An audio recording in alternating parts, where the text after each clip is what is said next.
5 minutos. Gracias. Regáleme un minuto adicional, presidente, para felicitar. Es una bolsa, pueden tomarlo, son dos participaciones y quedará en la parte correspondiente. Bueno, aprovecho para felicitar a mi equipo de fútbol Cruz Azul por su triunfo este domingo. Muchas gracias. Que ni piense el presidente de la República que las y los mexicanos nos creemos su optimismo y que vivimos en una realidad alterna con sus otros datos. Que no pretenda seguir engañándonos diciendo que todo está bien. Que no siga callando las voces críticas que ven en las cifras cómo se han desplomado el empleo y la inversión, y los índices de violencia y la inseguridad aumentan cada día. En el peor año de Felipe Calderón, 25,000 muertos al año. 35,000. Que no mienta sobre el arribo de medicamentos cuando todos sabemos que el desabasto es escandaloso. Que no hay medicinas oncológicas ni insumos quirúrgicos.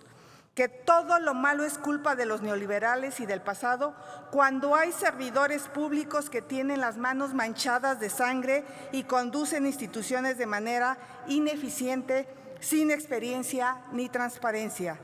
Que no nos mienta cuando dice que se acabó la corrupción, cuando se hacen tantas adquisiciones sin licitación, privilegia a los familiares y amigos, desoye denuncias de probables enriquecimientos de servidores públicos de su gabinete. Sabemos que no escucha las demandas por los derechos de las mujeres y que engaña a los integrantes de los pueblos indígenas con sus falsas consultas. No, señor presidente, ya no le creemos a su cuarta transformación. Estamos a unos días de las elecciones más importantes de la historia, el 6 de junio. Está en juego la elección de más de 21,000 cargos de elección popular.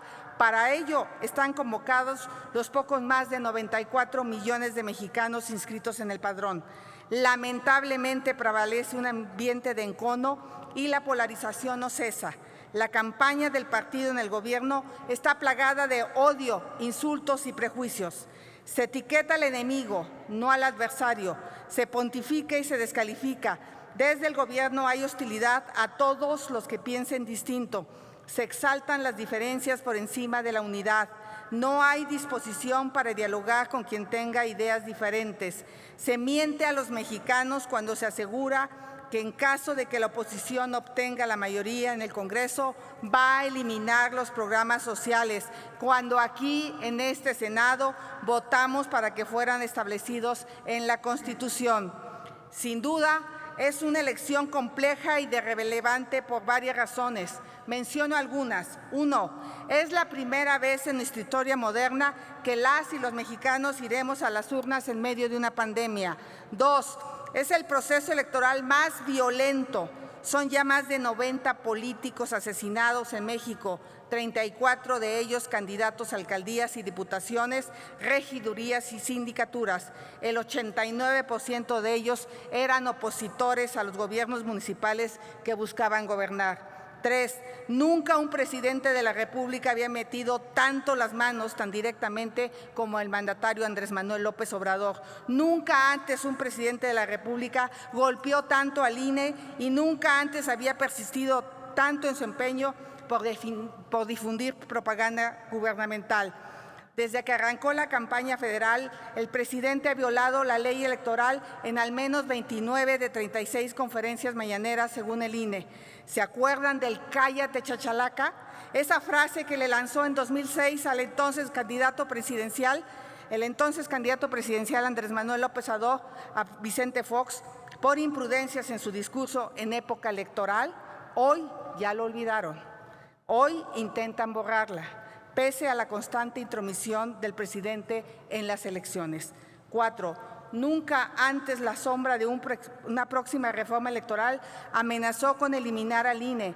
Tenemos ya décadas de una autoridad electoral ciudadana, no exenta de limitaciones y problemas, pero sólida con credibilidad e imparcialidad. Antes tuvimos elecciones organizadas por el gobierno, de las que un secretario de Gobernación como Manuel Bartlett operó un enorme fraude electoral con la famosa caída del sistema. Y se puede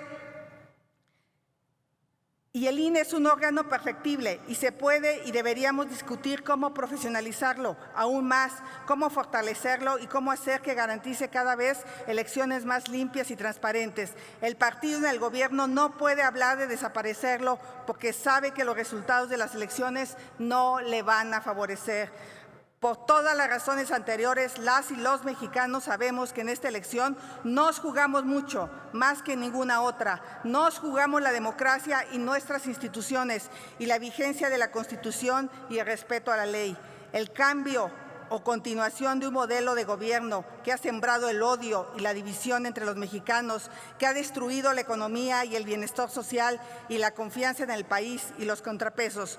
Nos juzgamos poner un alto a la descomposición institucional, a la improvisación, al abuso del poder, a la demagogia, al capricho, a la presidencia autoritaria. No lo podemos permitir. Que nuestro voto impida la continuidad del autoritarismo de Palacio Nacional. Salgamos a votar por la democracia. Muchas gracias, presidente.